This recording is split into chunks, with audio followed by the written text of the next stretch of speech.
morning students. In our last class we have discussed about the mountain forest, and today we will do the last forest present in your syllabus, that is a tidal forest.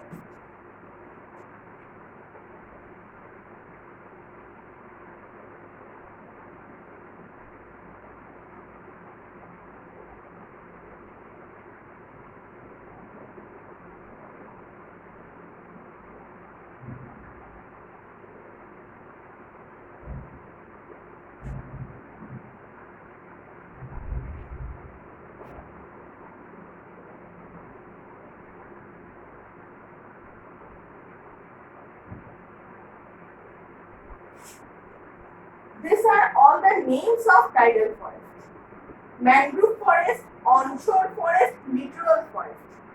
All these things are the same one, same forest, but names are four different: tidal forest, mangrove forest, onshore forest, and littoral forest.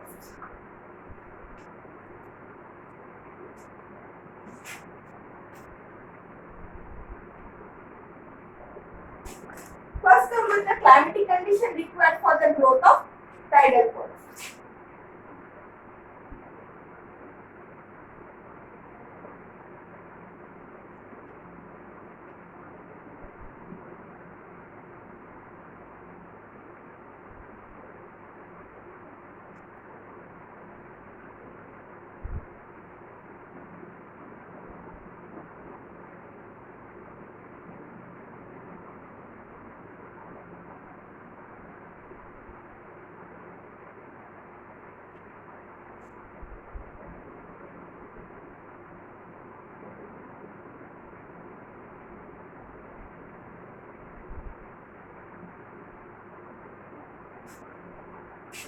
So these are the climatic conditions required for the growth of tidal forest.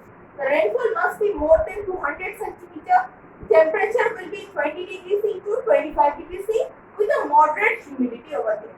So these are the conditions wherever you can find the tidal forest.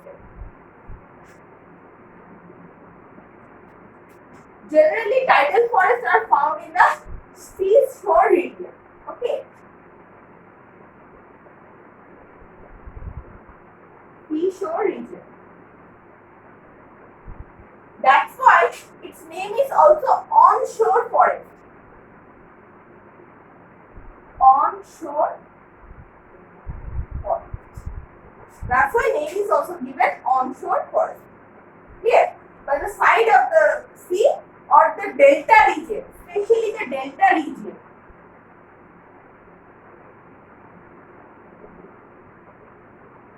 We can find this kind of forest. The delta parts, the onshore region or the seashore region. That's why also the names are given like onshore forest or sometimes delta forest also it can be said, because we find in this kind of region.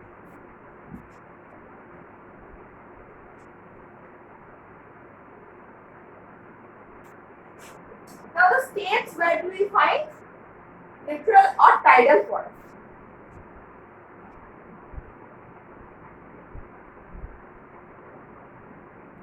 Deltas of Ganga, Brahmaputra,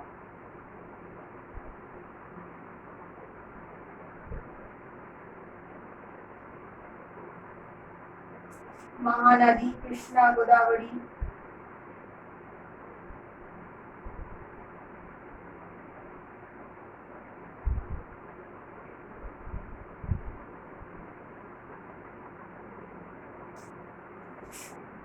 These are the regions where do we find, and the states are like West Bengal,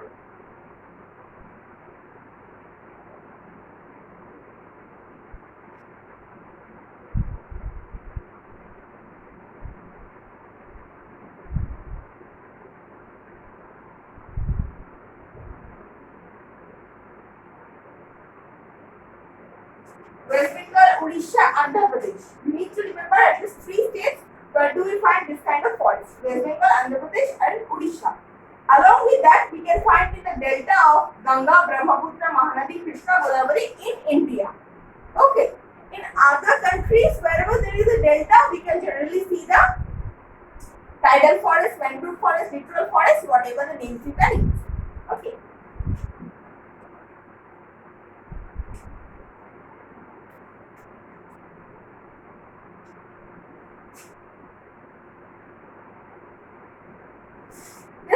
forests are very dense in character.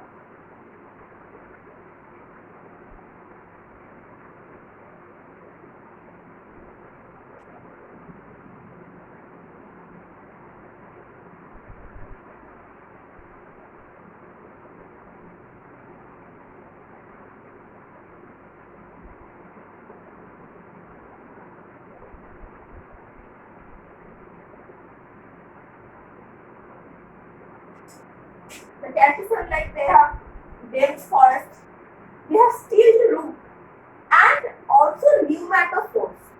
That means a breathing root. As you know, this kind of forests are found in the sea region. That's why we find steel root or pneumatophore. That is the breathing roots over there. I will show you the two varieties.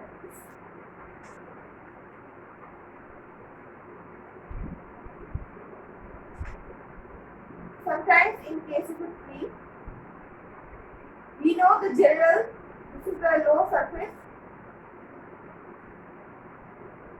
these are the roots, right? But in case of mangrove forest or tidal forest, whatever we say, we find the roots like this, and the roots also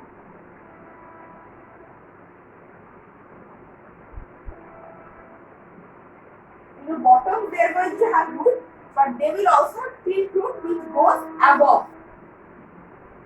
The direction will be above of these roots. These are why, because they are also known as the breathing roots. These are the sea region. In those regions, what happens? The sea water is over there, which is salty in nature. So salty water is not always possible for the trees to have it from there, the oxygen to take it from there. So they have this still root so that they can breathe in the oxygen from the air rather than taking it from the salty water. That's why also this kind of roots are known as the breathing roots.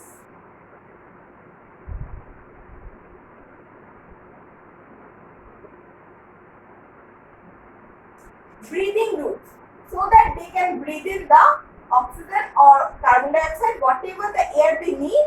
At that duration, they will take it from the air, because from the salty water, it is not always possible for the roots to take in the air.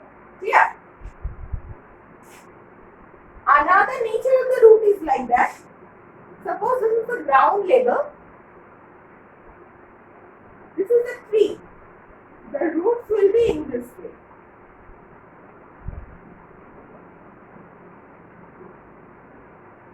They will be hanging like this.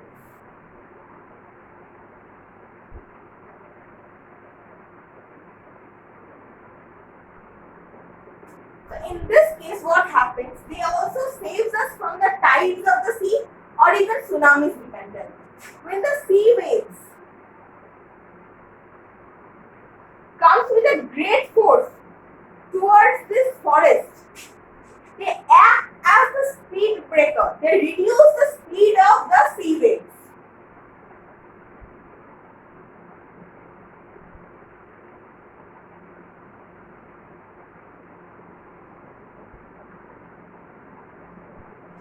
They reduce the speed of the sea waves. When they come toward the root, their speed reduces, which also stops the soil erosion over there.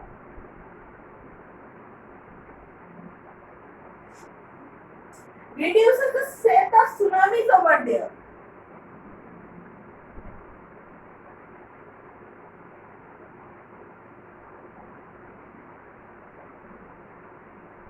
Over there. So these are the work done by this kind of roots, the steel root, pneumatophores, or you can tell the breathing roots.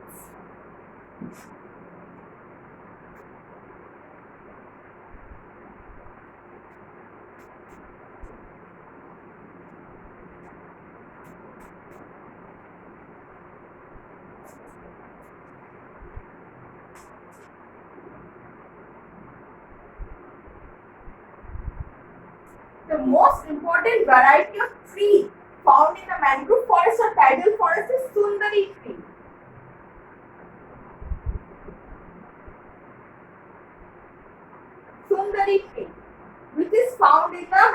forest of India. From this name, Sundari tree, the name of our delta, famous delta Sundarbans, come from there.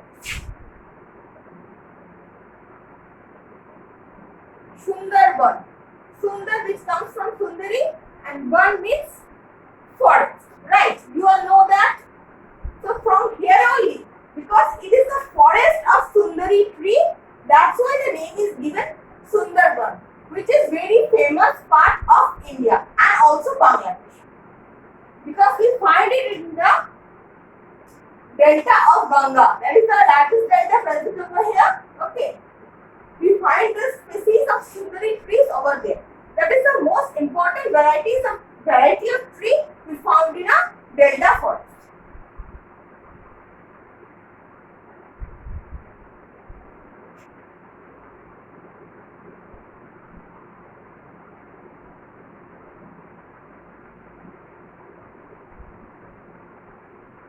Along with that, one more species is found over there.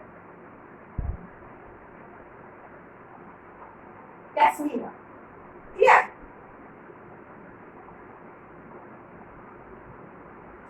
So we find this kind of desert in the delta region. That is why the name is given delta forest.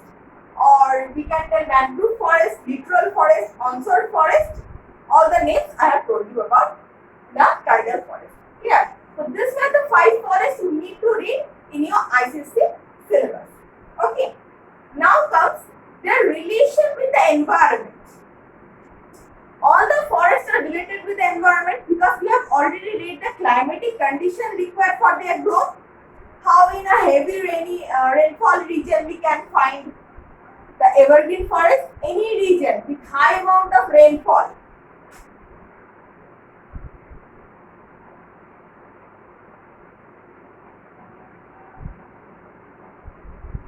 we will find evergreen forest. Right. Very dry region,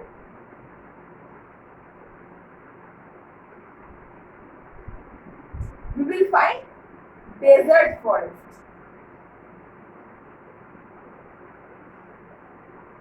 In the seashore region,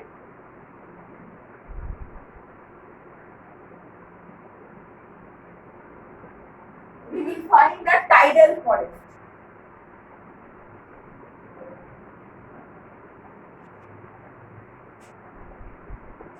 A very cold region,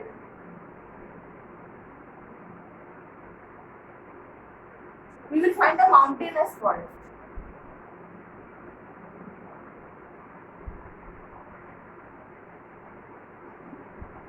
So these are the things which is related with the conditions over there and how we find the forest.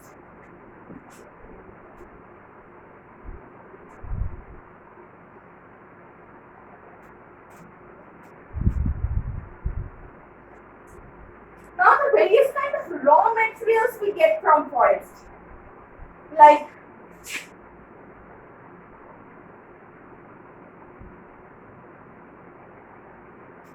various kind of wood for making furniture,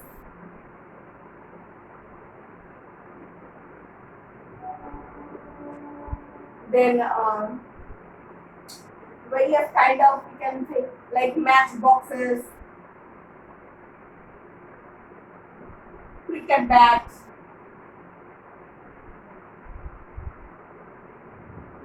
making boats. Lots of infrastructure work we get the wood from there. We get honey, wax,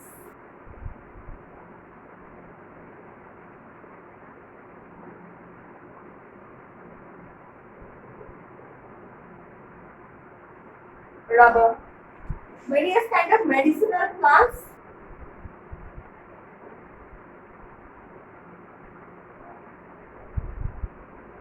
which help us in making various kind of medicines we use. Along with that, it is the home for the wildlife sanctuary, and from various wildlife also we get lots of products from there. So this things we get from the forest. So this also proves to be the important part why we need forest and why we should conserve forest.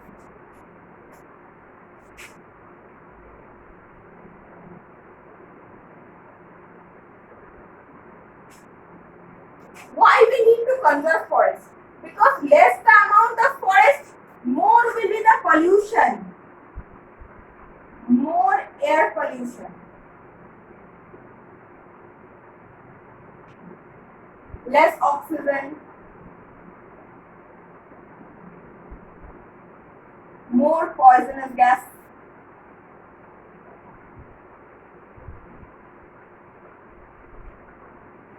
more global warming,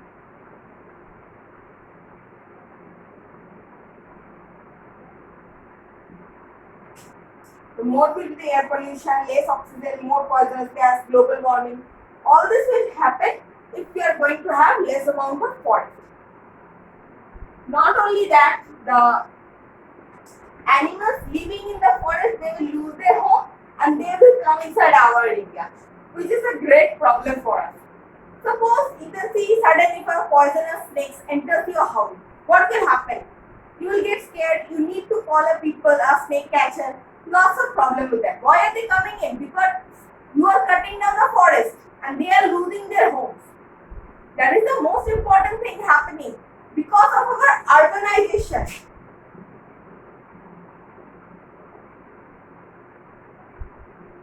For urbanization, we are clearing the forest, cutting down the trees to get a vacant area to make our house and various kind of infrastructure. Because as you know, with the increasing population in India, the amount of areas available for building various kind of infrastructure or our housing, whatever it is, area is less. Very less. That's why we need to clear down forest to get the more amount of area required for our making new settlements. Okay, so that is the thing of urbanization, which is making us to cut down the trees. That is the deforestation.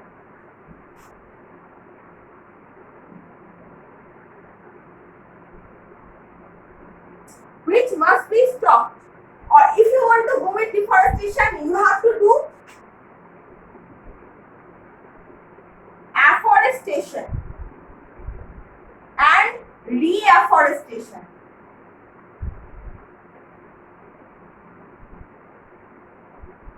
Afforestation means planting trees in a new area, and reforestation means the area which you have where you have cut down the forest, you need to grow the trees again over there. Why? So that the nature gets its tree back, gets its beauty and everything back over there. As we people are harming our environment by cutting down the trees, we need to plant more trees to renew over there, refresh the environment over there. Okay, by doing so, we can stop the air pollution, we can stop the effects of poisonous gas, have more oxygen in those areas. Suppose you are building an infrastructure, a school, a community hall, a hospital, whatever it is. If this is the infrastructure, you have cut down the forest, you can plant trees in its boundary area. In this region, you can plant the trees over there.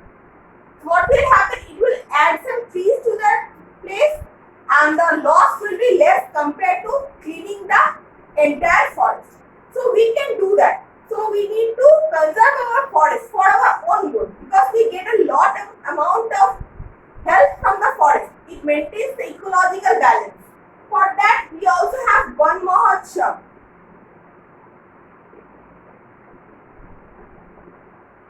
What happens in Van Mahotsav? This is the day for planting new trees. Also, we have seen the Chipko movement.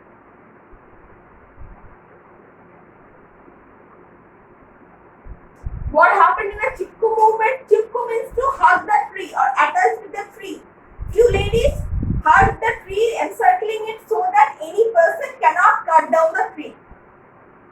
That was happening in the Chipko movement. And in Van Mahotsav, we plant new trees to protect our environment, to maintain the ecological balance or the harm we have done to our beautiful our nature, by cutting down the trees, by harming the wildlife over there, by harming our own environment, by by increasing the pollution, by adding to the global warming, the high scorching heat, whatever it is, they increase because of the less trees present nowadays, which is happening. Why? Because we are cutting down the trees due to our need for building new infrastructure, buildings and all. For that we are cutting down, but what we need to do? We need to do afforestation or deforestation. In this way we can conserve the forest. Okay, thank you everyone.